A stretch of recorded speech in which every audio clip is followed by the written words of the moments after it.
नमस्कार, बाखबर में आपका स्वागत है। मैं हूं राघवेंद्र सिंह। आज हम बात करेंगे बयान कैसे कैसे। दरअसल मध्य प्रदेश के एक मंत्री के वक्तव्य ने, एक भाषण ने पूरे देश में तहलका मचा रखा है और वो तहलका ऐसा मचा कि अदालतें तक इसमें शामिल हो गई और नैरेटिव सेट हो गए कि ये बहुत खतरनाक बयान है। निश्चित ही बयान अच्छा नहीं है, लेकिन हम इसी पर बात करेंगे कि बयान कैसे कैसे। दरअसल देश के राजनेताओं के बयानों की वानगी कुछ इस तरह की, अगर आप उनकी बात सुनेंगे तो ऐसा लगेगा कि जैसे बयान ना होकर देशद्रोह है। और ऐसे बयान जो देशद्रोह की श्रेणी में आते हैं, बयान देने वालों का बाल बांका नहीं हुआ। और अब कहा जा रहा है कि विजय शाह को मंत्रिमंडल से हटाना चाहिए। हम इस बात की कोई वकालत नहीं कर रहे कि विजय शाह मंत्रिमंडल में रहें कि जाए। ये मुख्यमंत्री का विशेष अधिकार है कि वो किसको रखें और किसको बाहर करें। लेकिन विजय शाह ने क्या कहा, इस पर भी बातचीत होगी। और विजय शाह के अलावा हमारे देश के दिग्गज नेताओं ने क्या क्या कहा, इस पर भी बातचीत होगी। चर्चा करेंगे इस पर। हमारे साथ स्टूडियो में मौजूद हैं हमारे खास मेहमान, मध्य प्रदेश के वरिष्ठ पत्रकार श्री योगीराज योगेश जी। फोन लाइन पर हमारे साथ जुड़ेंगे सामाजिक कार्यकर्ता के साथ जियो पॉलिटिक्स के एक्सपर्ट रमेश सिंह जी, और मध्य प्रदेश के वरिष्ठ पत्रकार जौलपुर से जुड़ेंगे श्री चैतन्य भट्ट जी। आप सभी का बहुत बहुत स्वागत है। चर्चा की शुरुआत रमेश सिंह जी मैं आपसे करना चाहता हूं कि ये जो बयान है, ये जो वक्तव्य है, हमने कई बार चुनाव के दरमियान और चुनाव के आगे पीछे भी बात की कि बेलगाम बयान, और वो इस तरह से होते थे कि उसमें निजी आक्षेप भी होते थे और उसके साथ साथ वो हर चीज़ को तार तार करते थे। सामाजिक सरोकार को, सियासत की वानगियों को, इसके साथ साथ भारत की संस्कृति को, सबको तार तार करते थे। और जैसे इलेक्शन ख़त्म होता था वैसे ही सब चीज़ें ठंडे बस्ते में चली जाती थी। तो मामला पहलगाम के बाद भारत की एयर स्ट्राइक का है, फिर पाकिस्तान के साथ उनके अघोषित युद्ध का है, और उसके बाद फिर डोनाल्ड ट्रंप के बयान के साथ कि हमने दोनों देशों में कंप्रोमाइज़ करा दिया, इस पर भी है। बयान की वानगी की हम बात करें तो इस समय आज की तारीख में डोनाल्ड ट्रंप जो है वो लगाम और बेलगाम बयानों की वानगी के बेताज बादशाह है। वो जो कहें सो सही। एक कहावत चलती थी अपने यहाँ, कांग्रेस के संदर्भ में थी, वैसे उसको आप ट्रंप के संदर्भ में भी ले सकते हो कि खाता ना बही जो केसरी कहे वही सही। सीताराम केसरी जी के बारे में था। वो कभी कांग्रेस के लंबे समय तक कोषाध्यक्ष रहे और बाद में कांग्रेस के राष्ट्रीय अध्यक्ष भी रहे। तो अभी हम कह सकते हैं कि खाता ना बही जो ट्रंप कहे वही सही। वो कहते हैं कि भारत को मैंने कहा कि हम व्यापार बंद कर देंगे तो वो उसने सीज फायर पर बात कर ली। कभी वो कहते हैं कि मैंने दोनों को समझाया कि परमाणु युद्ध हो सकता है तो उन्होंने कंप्रोमाइज़ कर लिया। और भारत ने बहुत ही कूल, जो एक डिप्लोमेटिक एक्शन होता है, उन्होंने कहा कि ऐसी कोई बात नहीं है, जो ट्रंप कह रहे हैं वो सही नहीं है। एक दुनिया के सबसे ताकतवर देश के प्रधान राष्ट्रपति के बारे में भारत सरकार ने कहा कि वो जो कह रहे हैं वो सही नहीं है। ये बड़ा संजीदा और संतुलित बयान था, जबकि चीन और कनाडा जैसे देश उनके बारे में पता नहीं क्या क्या कह चुके। कनाडा को तो वो चिढ़ाते हैं कि तुम हमारे अमेरिका देश के 51वें राज्य बन जाओ, और उन्होंने एक बार नहीं, उसको दर्जन भर बार कहा। पहले उन्होंने जो वहाँ के प्रधानमंत्री थे उनके सामने कहा, अब जो नए बन गए उनसे भी यही कहा। तो कह सकते हैं कि बयानों की वानगी ये कैसे कैसे।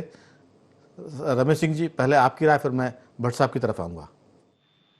राघवेंद्र जी, विजय शाह ने ये कहा था कि जिन आतंकियों ने हमारी बहनों का सिंदूर लड़ा है, प्रधानमंत्री मोदी ने उनकी बहन को भेजकर उनकी ऐसी तैसी करवाई। इसमें कर्नल सोफिया कुरैशी के विरुद्ध एक भी शब्द नहीं है। उनकी बहन को भेज, यानी सोफिया कुरैशी को भेज के पाकिस्तान में जो आतंकवादी समर्थक तत्व है उनकी ऐसी तैसी कराई है। अब इसमें ताज्जुब ये है कि पूरे देश में ये नैरेटिव बनाया जा रहा है कि कल सोफिया कुरैशी का अपमान किया है, जबकि इससे ज्यादा खतरनाक बयान भारतीय राजनीतिक परिदृश्य में लगभग रोज आते हैं, जिन्हें कोई संज्ञान में भी नहीं लेता। और इससे बड़ा आश्चर्य, इससे आश्चर्य की बात यह है कि मध्य प्रदेश हाईकोर्ट ने तत्काल स्वतः संज्ञान लेकर इस मामले में एफआईआर के आदेश दे दिए। ये वही अदालतें हैं जिनने बिट्टा कराटे ने कश्मीरी पंडितों की हत्या को ऑन रिकॉर्ड टीवी पे कबूला, उसका संज्ञान लेने से मना कर दिया। उस पर कोई नहीं है आज। कश्मीरी पंडितों के मामले पे कोई भी संज्ञान लेने से अदालतों ने इसलिए आधार में मना कर दिया कि इसको बहुत समय हो चुका है। और आधी रात को आतंकवादियों के लिए अदालतें खुल जाती है।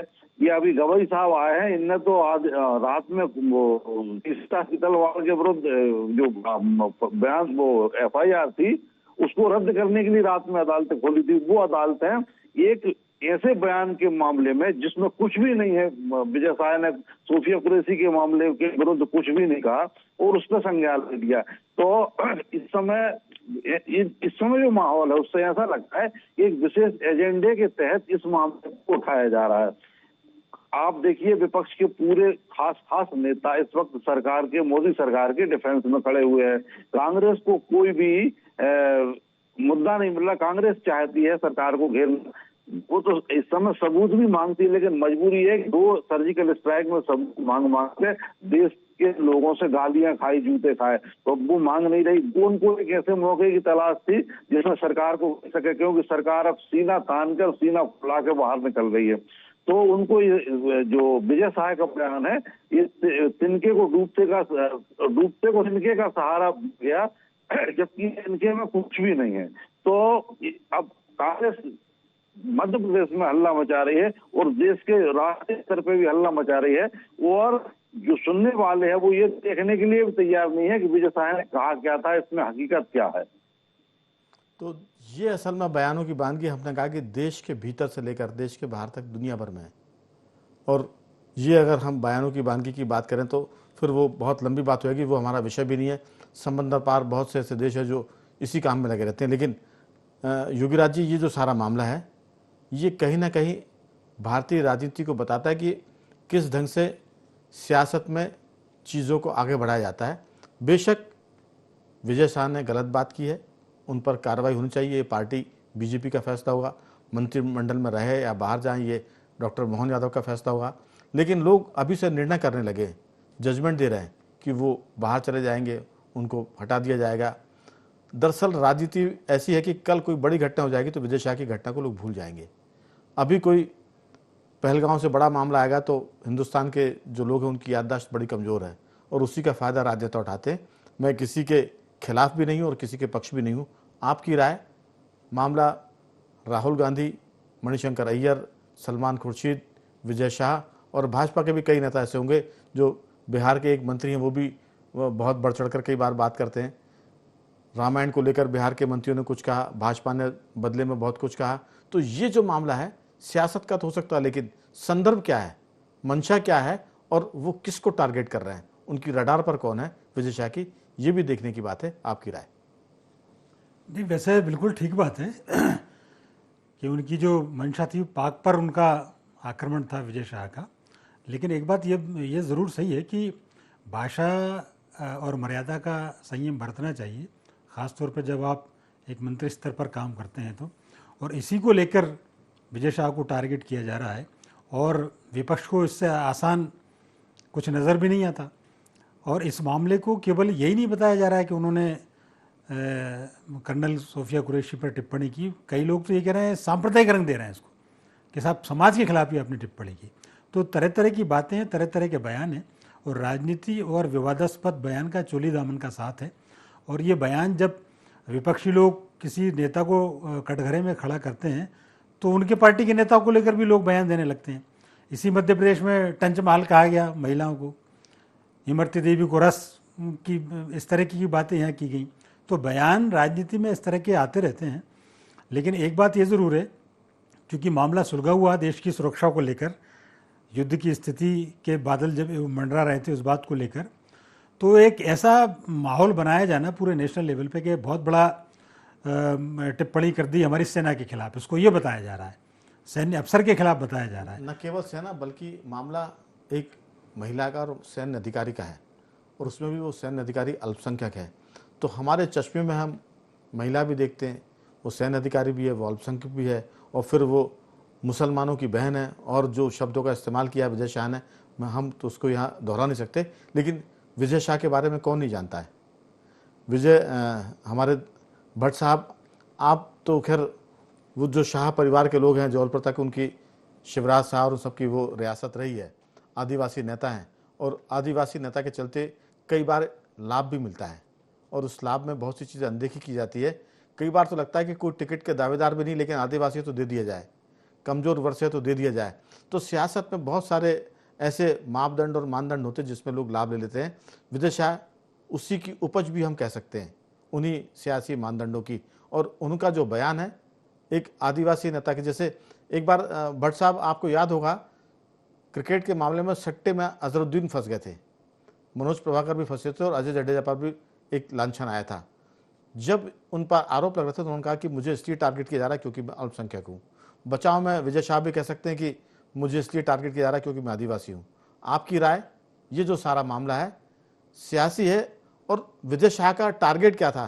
क्या लेफ्टिनेंट कर्नल कुरैशी जो हैं उनको टारगेट करने का था, या वो महिला मुसलमान अफसर को टारगेट कर रहे थे, या उनका निशाना उन आतंकियों पर था जिन्होंने धर्म पूछकर सिंदूर मिटाने की बात चली, जो ऑपरेशन सिंदूर, वो किया था? आपकी राय, ये सब मसला सियासी है या इसमें कुछ सच में गंभीरता से कुछ होगा? नहीं, देखिए राघवन जी, जहाँ तक बयानों की बात है, मुझे लगता है कि तमाम पार्टी के नेता जो हैं वो इस तरह के बयान अक्सर देते रहते हैं और जब बयानात से विवाद होता है तो तमाम जो राजनीतिक पार्टियां हैं वो अपने हाथ पीछे कर लेती कि ये मेरा बयान नहीं है, उनका निजी बयान जी। अरे भाई, जो आपका पार्टी का नेता है, मंत्री है, वो अगर कोई बयान दे रहा है तो वो उसका निजी बयान कैसे हो सकता है? बिल्कुल निश्चित तौर पर पार्टी का बयान है। अब अभी जो विजय शाह जी ने कहा, भाई जब एक तरफ पूरा युद्ध का माहौल चल रहा है और पूरा देश उस महिला के वीरता पे बात कर रहा है और स्पेशली भारतीय जनता पार्टी ने उनको फ्रंट पे रखा है प्रेस कॉन्फ्रेंस के लिए और सारी चीजों के लिए, तो उस महिला के बारे में किसी प्रकार की कोई बात करने का कोई औचित्य नहीं। विजय शाह कोई पहली बार तो इस तरह के बयान देते नहीं, वो तो हमेशा से इस तरह विवादास्पद बयान देते। पहले उन्होंने शिवराज सिंह की पत्नी के बारे में कुछ बयान दे दिया था, उसके बाद उनको पद खोना पड़ा। आदिवासी होने का ये मतलब नहीं कि आप किसी के बारे में भी कुछ बोल दें, ये कोई तरीका नहीं होता है। और फिर जब ऐसी परिस्थितियां चल रही हैं और फिर ऐसी की तैसी और इस तरह के शब्दों का जो प्रयोग है वो मुझे लगता है किसी मंत्री के लिए शोभा नहीं देता है। लेकिन आजकल ये फैशन चला है कि आप कुछ भी बयान दे दो, फिर बाद में जब विवाद हो तो माफी मांगने लगो कि साहब मैं तो 100 बार माफी मांगता हूँ, मेरी को सगी बहन है और ये है वो, दुनिया भर की बातें कर रहे हैं वो अब। लेकिन मुझे लगता है कि इस मामले में हाई कोर्ट ने भी तत्काल संज्ञान लिया, क्योंकि एक ऐसा सुरक्षा से जुड़ा हुआ मामला था और अभी बहुत गर्म है वो मामला। तो उसने तो हाई कोर्ट ने तो स्वयं स्वमोटो संज्ञान लेकर ये कहा है कि 6 बजे तक उनके खिलाफ एफआईआर हो जाना चाहिए गंभीर धाराओं के तहत। अब उस पर अभी तक क्या हुआ ये जानकारी नहीं मिल पाई है, लेकिन भारतीय जनता पार्टी को भी इसमें काफी बैकफुट पे आना पड़ा। घटना तक बात पहुंच गई, उनको हितानंद शर्मा जी ने बुलाया, वो चप्पल पहन के, फोटो आए उनके चप्पल पहन के चले गए, दौड़े दौड़े उनके घर गए, अपनी सफाई दी, प्रेस के सामने, मीडिया के सामने भी अपनी सफाई दी। लेकिन मेरा कहने का ये तात्पर्य है कि भाई आप जब इतने बड़े पोस्ट पर हो, आप मंत्री हो, एक प्रदेश के मंत्री हो और जिम्मेदार व्यक्ति हो, तो आपको अपनी भाषा को बहुत संयमित रखना चाहिए। इस तरह के बयान हम दे रहे हैं, उत्साह में ठीक है कि आप कुछ भी बोल देते हो और लोग पीछे ताली बजा रहे थे, उषा ठाकुर बैठ के ताली बजा रही थी, लोग हंस रहे थे। इससे आप अंदाजा लगा लिए कि इसलिए ये नेता इस तरह के बयान जारी करते हैं ताकि हमें ताली मिले और हमारी जो बात है वो लोगों तक पहुंचे। और फिर वो विवादास्पद जब बनती है तो फिर उस पर बहस होने लगती है। अब हम देखिए आज उस पर बहस कर रहे हैं, तो ये एक अखबारों की सुर्खियां बनने का भी एक तरीका होता है कि हम अखबार की सुर्खियां बन जाए। हमें बहुत दिनों से कोई पूछ नहीं रहा तो हम ऐसा बयान दे दें जिससे टेलीविजन पे हमारी बात होने लगे, अखबारों की सुर्खियां बन जाएं और बाद में पार्टी कह दे कि साहब वो तो उनका निजी बयान था। तो ये निजी बयान हो जाना, ये मुझे लगता है कि ये तमाम पॉलिटिकल पार्टीज के जो वरिष्ठ, अभी आप देखिए निशिकांत दुबे ने किस तरह से सुप्रीम कोर्ट के खिलाफ बात कही थी और भी उन्होंने इस तरह के बयान दिए थे। तो ये कोई अच्छी बात नहीं है कि आप एक लाखों लोगों का प्रतिनिधित्व करते हैं एज ए लीडर और फिर जब आप इस तरह की बातें करते हो तो फिर कैसा लगता है, मतलब आम पार्टी को भी असमंजस की स्थिति बनती है और वो लोग जिन्होंने आपको जिता के भेजा है उनको भी लगता है कि हमने अपना कैसा प्रतिनिधि चुना। तो ये पॉलिटिकल पार्टीज के वरिष्ठ नेताओं को सोचना होगा कि वो अपने लोगों को ताकीद करें कि वो संयमित भाषा का प्रयोग करें, सोच समझ के बयान दें। इस तरह के बयानों से न केवल उनकी बल्कि उनकी पार्टी की छवि में भी क्षति होती है। बिल्कुल। अब ये बात सही है कि अब देखिए बेंगलोर से अगर आते हैं मुख्यमंत्री, उसके बाद विजय शाह की क्या स्थिति बनती है। लेकिन अगर जिन गंभीर धाराओं में हाई कोर्ट ने कहा है कि आप इनके खिलाफ कार्यवाही कीजिए, उसमें तो 3 साल की और 7 साल की कैद की भी संभावना बनती है। तो अब उसको हटाया जाता है कि नहीं हटाया जाता। लेकिन अगर पार्टियां अपने नेताओं को बचाने का प्रयास करेंगी तो मुझे लगता है कि ये बात ठीक नहीं है। अगर कोई इस तरह के बयान जारी कर रहा है तो उस पर तत्काल कार्यवाही होना चाहिए, ताकि भविष्य में इस तरह के बयान कोई दूसरे नेता नहीं दे सके। बिल्कुल, चूंकि भविष्य में कोई इस तरह के बयान ना दे, मेरे पास एक लंबी फहरिस्त है, उसको हमने बहुत मिनिमाइज किया है। पहलगाम आतंकी हमले पर मणिशंकर अय्यर का बयान, बंटवारे के अनसुलझे सवालों का नतीजा है यह घटना। इसके बाद उन्होंने ये भी कहा कि पाकिस्तान भी एक संप्रभु मुल्क है, उनकी भी इज्जत है, पाकिस्तान का सम्मान करना चाहिए क्योंकि उसके पास एटम बम है। कांग्रेस नेता सलमान खुर्शीद ने दिया था एक विवादित बयान जब बांग्लादेश में तख्ता पलट हुआ था। उन्होंने कहा था कि बांग्लादेश में जिस तरह से घटनाएं घटित हो रही है, भारत में भी ऐसी हो सकती है, भले ही सतह पर वो चीज़ें सामान्य दिखती हो। इसके अलावा राहुल गांधी ने विदेश की धरती पर कहा था कि बोस्टन की बात कर रहा हूँ, वहाँ उन्होंने कहा था कि चुनाव आयोग भारत का जो वो कंप्रोमाइज्ड है। अमेरिका के नेशनल प्रेस क्लब में भारतीय लोकतंत्र को उन्होंने कहा था कि ब्रोकन। ब्रसेल्स के यूरोपियन यूनियन में कहा कि भारत में फुल स्केल असॉल्ट हो रहा है। लंदन में भारतीय संस्था को उन्होंने कहा था कि परजीवी। यूके और जर्मनी में पीएम मोदी के बारे में कहा कि विदेश भक्त नहीं है। सिंगापुर में कहा कि भारत में डर और नफरत का माहौल है। अमेरिका में कहा कि भारत में सहनशीलता नहीं रही। भारत की तुलना पाकिस्तान जैसे अस्थिर लोकतंत्र से भी की गई। राष्ट्रपति डोनाल्ड ट्रंप के विवादित बयानों की मैं बानगी बता रहा हूँ। दुनिया के 1/4 से भी ज़्यादा मुल्क मुसलमान आतंकवादी हैं। बराक ओबामा को बताया आतंकवादी संगठन आईएसआईएस का संस्थापक। अमेरिका में मुस्लिमों के प्रवेश पर रोक लगाने की बात भी कही थी। अपने प्रतिद्वंदी हिलरी क्लिंटन को उन्होंने पागल कहा था। भारत पाक संघर्ष विराम के लिए लेना चाहता मध्यस्थता का श्रेय, इस पर भी कहा गया था कि क्लिंटन पागल है। ये बात डोनाल्ड ट्रंप ने की थी। तो ऐसी लंबी फहरिस्त है। हमारा कहना है कि अब अदालत पर आते हैं। पिछले दिनों हाई कोर्ट ने फैसला अपने उसमें टिप्पणी की थी, जिसको सुप्रीम कोर्ट ने भी कहा था कि एक अश्लीलता के मामले में उन्होंने कहा था कि विशेष अंगों को छूना और नाड़ा खोलना ये उसमें नहीं आता, अपराध की श्रेणी में या बलात्कार या अश्लीलता की श्रेणी में नहीं आता है। तो माननीय न्यायालय से लेकर सियासत के जो लोग हैं वो सब जो कर रहे हैं, ऐसा लग रहा है कि देश के पूरे कुएं में भांग घुली हुई है और उस भांग में एक मटकते हुए मदकची की तरह विजय शाह भी प्रकट हो गए। तो मुझे लगता है कि ये एक तरह से बेलगाम लोगों की बातचीत है और इसमें मुझे नज़ीर दहकानी साहब का एक शेर याद आ रहा है, कैसे कैसे ऐसे वैसे हो गए और ऐसे वैसे कैसे कैसे हो गए। जो बेलगाम है वो मौका मिलने पर बेलगाम बयानों पर भी बेलगाम टिप्पणियां करते हैं। कल के दिन हो सकता है कि विजय शाह भी किसी ऐसे बयान पर टिप्पणी करे जो कांग्रेस की तरफ से आए। तो मुझे तो लगता है कि ये जो पूरा मामला है, इस पर सबको बहुत सख्त कार्रवाई की ज़रूरत है। अकेले विजय शाह की नहीं, बल्कि सिरे से, चाहे न्यायपालिका हो, चाहे वो किसी भी स्तर के लोग हो, चाहे उसमें पत्रकार तक भी हो। हमारे पत्रकारों के साथ भी कई बार बहुत बातचीत में जिस ढंग से डिबेट होती है और कई बार जो टिप्पणी करते हैं वो भी गहरी और आपत्तिजनक होती है। रमेश जी, आपकी राय? राघवेंद्र जी, बेसहाय से भी खतरनाक बयान रॉबर्ट वाड्रा ने दिया था पहलगाम के मामले में। उनने तो ये जो हत्याएं हुई थी 25-26, इनको जस्टिफाई किया था। उनने कहा था कि बीजेपी हिंदुओं का पक्ष लेती है, इसकी वजह से ये हत्याएं हुई है। तो ये विजय शाह से ज्यादा खतरनाक बयान है और इसमें तो कोई कार्रवाई हुई, इसमें कोई न बवंडर खड़ा हुआ, न इस पर किसी अदालत ने सुयो मोटो लिया और न इस पर किसी ने कोई कार्रवाई की, न FIR की। तो मेरा मतलब ये है कि बयान बयान होते और राजनीति में बयान खत्म नहीं होंगे। बयानों की खतरनाक जो श्रेणियां हैं वो इससे भी, ये तो बहुत कुछ बच्चा है, इससे भी खतरनाक बयान आया है। और आज तक किसी ने किसी बयान, अरे प्रधानमंत्री इमरान मसूद ने तो प्रधानमंत्री मोदी की हत्या की धमकी दी थी कि हत्या होनी चाहिए। तो बयान भारतीय राजनीति का चरित्र है और इस चरित्र को बदलना मुझे तो नहीं लगता है कोई इसको बदल पाए, क्योंकि सभी इस हवा में नंगे हैं।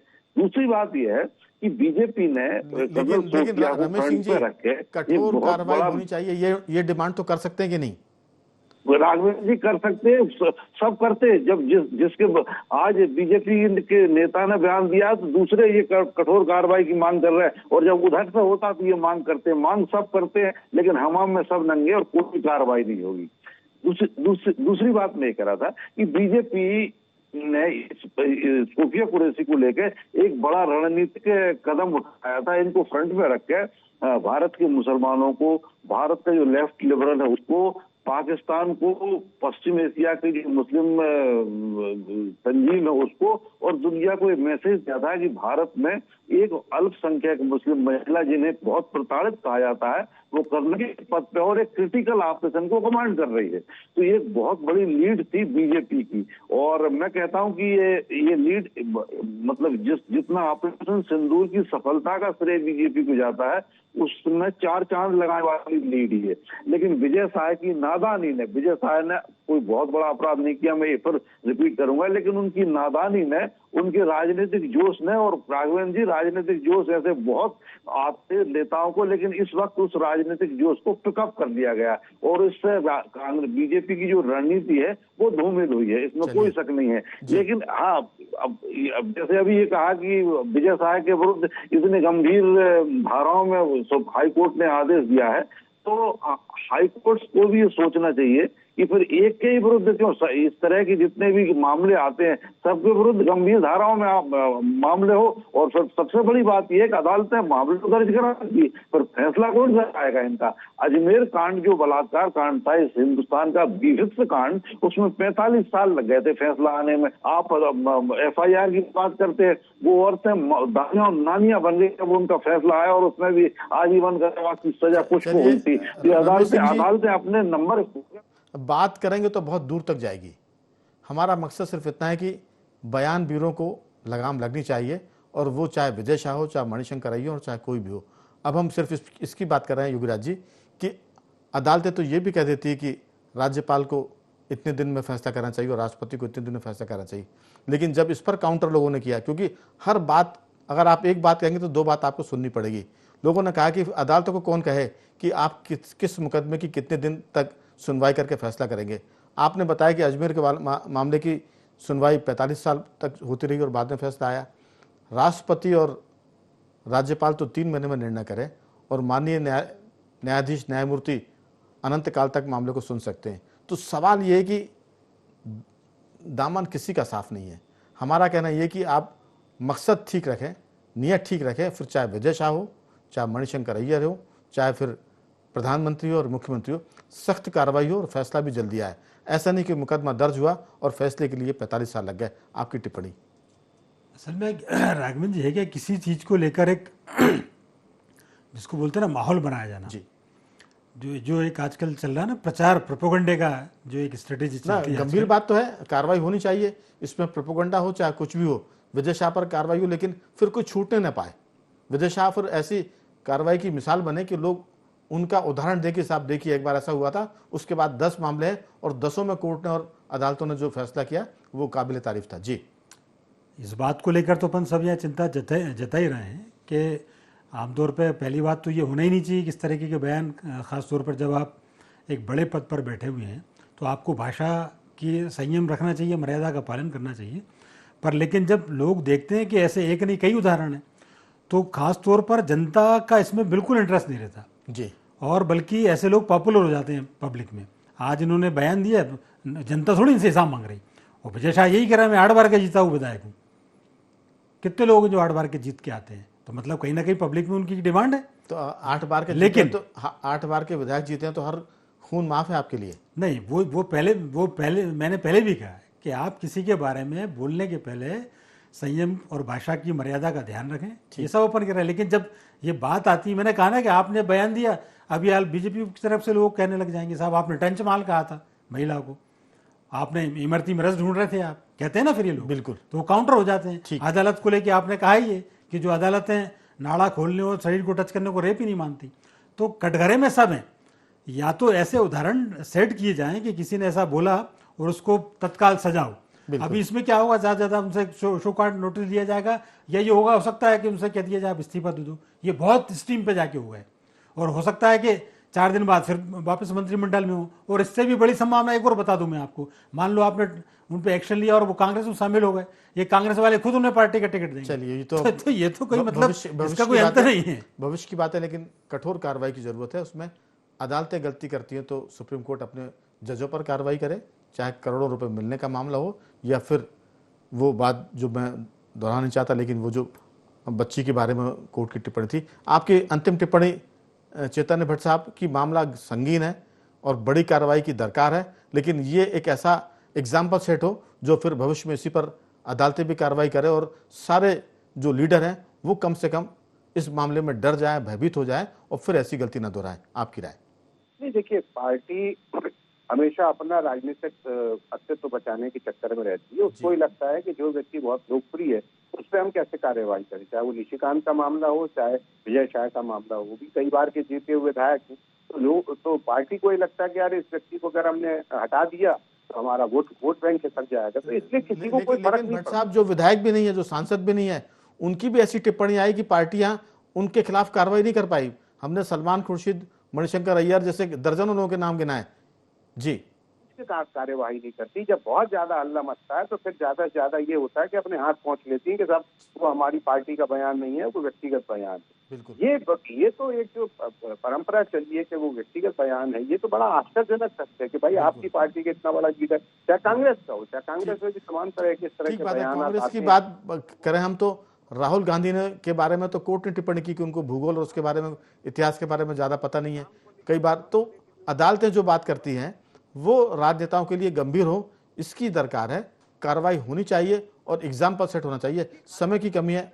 जी, बिल्कुल होना चाहिए। और ताकि पार्टी को ये भी अपने नेताओं को ताकीद करना चाहिए कि अगर भविष्य में इस तरह के कोई बयान आए तो सीधा उन पर कार्रवाई होगी, उनको पद से हटा दिया जाएगा, उनको पार्टी से निष्कासित कर दिया जाएगा। अभी हमारे जबलपुर में जैन समाज के खिलाफ जो एक मंडल अध्यक्ष थे और एक दूसरे सज्जन थे, वो बात कर रहे थे।